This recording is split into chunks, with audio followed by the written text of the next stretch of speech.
મિત્રો પેલા આપણો આ ડાયલોગ સાંભળો. આ ભીડ તો જુઓ લાગે છે ને બાકી જમણવાર થતો એવું. અલ્યા ભાઈ આ જમણવાર નહીં, આ તો બજરંગ ગાંઠિયા અને ભજીયાની ભીડ છે.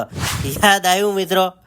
તમારા બધાના ડીએમ આવતા હતા કે ભાઈ સેટઅપ ક્યાં લઈ ગયા છે. તો સેટઅપ જે જૂના છે એમને પણ કહી દઉં ને જે નવા છે એમને પણ કહી દઉં છું કે ખોડલ ફાર્મની સામે જે સેટઅપ હતો એ હવે લઈ ગયા છે સૌરાષ્ટ્ર પટેલ સમાજની વાડીમાં નવા લોકેશન ઉપર. હાય દર્શક મિત્રો, હું અને શ્વેતાંગભાઈ પહોંચી ગયા હતા ફરી એકવાર કપીશ્વર બજરંગ ગાંઠિયા એન્ડ ભજીયા હાઉસ, નિકોલવાળા, જૂના અને જાણીતા. પબ્લિક બધી મસ્ત બાકી ફેમિલી સાથે એન્જોય કરે છે. ગાંઠિયા તો ફેમસ છે જ, પણ ત્યાંના ભજીયા પણ અવનવા વેરાયટીમાં ફેમસ છે. ટામેટાના ભજીયા, ખજૂર ભજીયા, ભરેલા મરચા ભજીયા, ટીકડી ભજીયા, કુંભણિયા, પટ્ટી મરચા વાળા ભજીયા, રીંગ ભજીયા અને ફાફડા જલેબી અને થાબડી તો મોઢામાં મુકતા જ ઓગળી જાય મિત્રો. બધી આઈટમ હું બાકી રાખું તમને લાગે છે? આપણે તો ધરાઈને ખાધી હતી અને એમને પણ મને પ્રેમથી ખવડાવી હતી. બધી વસ્તુ શુદ્ધ સિંગ તેલ અને અમૂલ ઘીમાં બનાવે છે મિત્રો.